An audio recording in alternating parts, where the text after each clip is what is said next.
Hello, fellow YouTubers, and welcome back to Disabled DM. I'm Jevin D&D, and I am pleased to announce a new video series is called How to Roleplay. Episode 1 is going to be more of an introduction to roleplay and some discussion about how to portray personality types. But in future videos, we will be going into various races and classes, mostly from 5th edition D&D, because that's my main RPG that I play and DM for.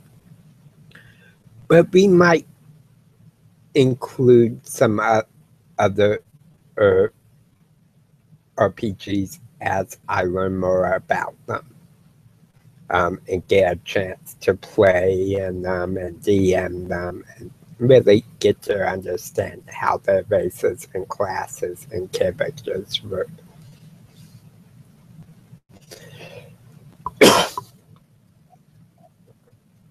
So, to begin with, role-playing is really a lot more simple than people think. They tend to relate it with you gotta be totally immersed in your character. You have to do some kind of voice acting or a funny or different accent, and you really have to tell the backstory of a character. And while these things are nice and add a lot of flavor to a game, this doesn't really make role-playing. Role-playing is quite simply you relating to the other players and the DM what your character is thinking, saying, or doing. And it's really that simple. Or a role play moment could be my of current and is going to let out a roar cry and go charging at this horde of goblins as he raises his battle axe. That's role playing in a nutshell. Well, yes, there's more depth that can be added to it. There's more description that can be added to it, such as you can say the roar cry that your dog would be saying, and you can portray your character's actions also. But for the general definition of roleplay, it is what it is. It's simply relaying the information of what your character is thinking, feeling, and saying and doing. And at whatever level you're comfortable with doing it. Now, with that being said, the next thing I wish to talk a little bit about is what makes a character. It's not so much the mechanics and the stats as in relation to role-playing. Yes, they're necessary. But what really makes a character stand out is the personality and how they are role-played. And there's many different ways to play some various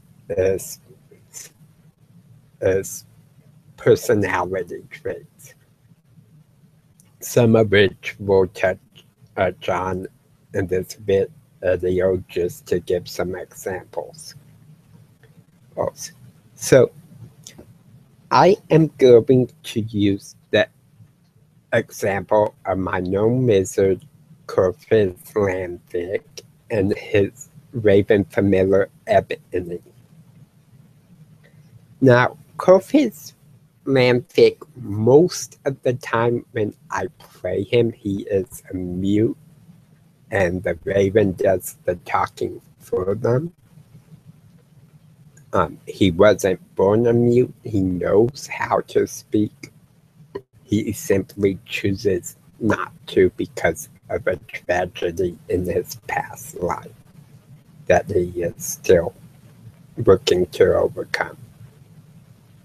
So for him to roleplay, and I'll do this in two sections, him roleplaying and then in his personality, and then Ebony's personality and how I roleplay with the Raven Familiar, because they are very different personalities and styles. So for Corfitz, he is very much a thinker, a scholar, the quiet, reserved, but wishes to be helpful. So he'll do little things like he'll nod, point, or he might grunt or write something out. And that's kind of how I role play him. If someone asks him to do something, and it's within his ability, he's happy to do it. He's pretty cheerful most of the time, but he has these moments of deep reflection. And I show these is in his body posture, in his actions. Ebony, however, is a very different search. Ebony is a very outspoken and sarcastic creature and loves to poke fun at people, or usually her master. But sometimes she'll poke fun at other players and the characters if I know the players and the characters are fine with it. So, for example, the first time I introduced Ebony into a session, we were in a tavern meeting up as a group, and I had her fly in and set it on Corfitz's shoulder, which is her typical perching spot. And as the group approached, they started talking to Corfitz, and the raven would speak. And everyone was like, "Oh, a talking bird." And Ebony's like, "Yes, I can talk, can't everyone? All animals talk, people don't listen." And that's one of the players asked Corfitz if this was his familiar. Ebony piped up, "Well, no, not today. You see, we take turns. Today, the gnome's the familiar." And just little things like that really brought out the sarcastic bit. There was another scene where the druid had changed into a cat to not be noticed in town and came into the tavern and was looking in at Ebony the bird and licking its lips. It's inevitably looked at the cat, goes, oh, go away, cat. I'm a familiar, not dinner. So, it brought kind of that comedy belief that it's in-game and perfectly fine by me playing it. So these are some of the ways I play kind of the quiet or unable to speak character who's very reflective of what's going on, happy to please, is in someone who's loud and sarcastic. And the reason I stress the personalities in this video before we get into race and classes is because that is what makes up the core of how you're going to role play your character. It's the personality, the background, what has happened to them in their lives up to this point. Right. So, of course, there's many personality traits. You can have aggressive, if you can have loyal, or the happy-go-lucky, not a care in the world, the miserable drunk. And all of these can be role-played simply by the comments they make, like, oh, woe, it's me,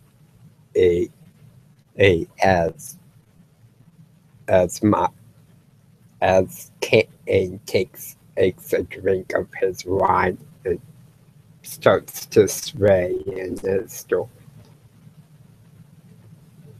Well, Black Meg looks up, hatred flaring from his eyes as he sees a human eater into his tribal clan and long haul. Well, being rather large for a half-orc, he stands up. What do you want, human? And things like that. That is really how you roleplay.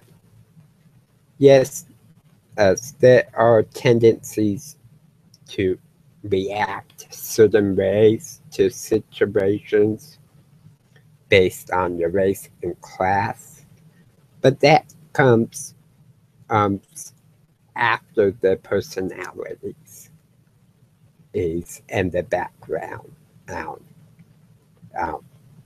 The personality is two people or can react to the same situation differently, even if they're the same race and class, just by the life experience and what's happened to them. Someone who's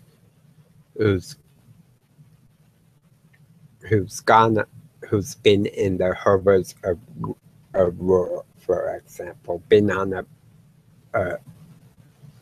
a battlefield. So we'll take, for example, we'll say two Goliath barbarians. And one may be portrayed as heroic, charging through his enemies, cutting them down, and that carries on into the rest of his life, that he did these brave, glorious deeds.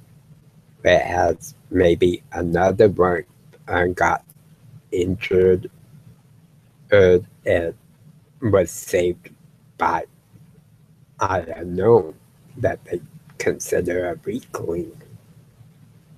So he lives his life ashamed of the fact he didn't live up to what it meant to be a member of his clan, a warrior, and was saved by what he considers an inferior creature.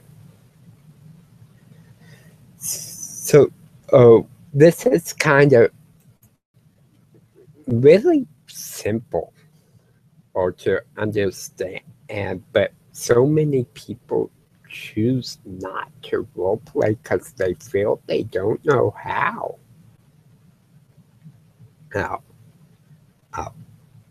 uh, and they think in the terms of what we commonly see in really awesome sessions with a really good GM, really good players in which everyone's voice acting. They're totally immersed.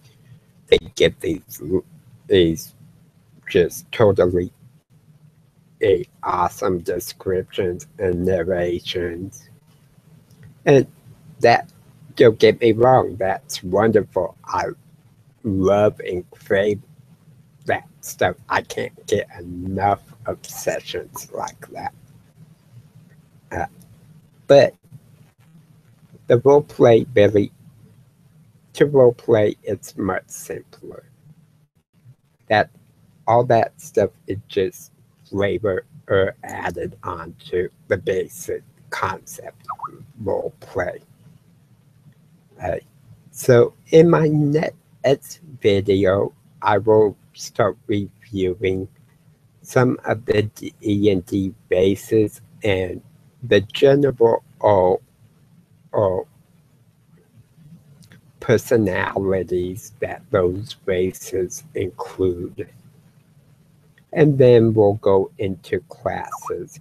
And I found there's really 3 options as a race or a class of how to play them with role play.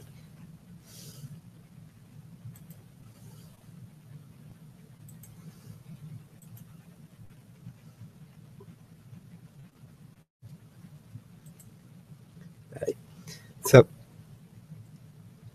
I'm expecting that this series will probably be a weekly series for a while. I'll maybe 3 or 4 months, and then after we've ran through 5e, it will probably drop up to every other week as I start exploring other RPGs.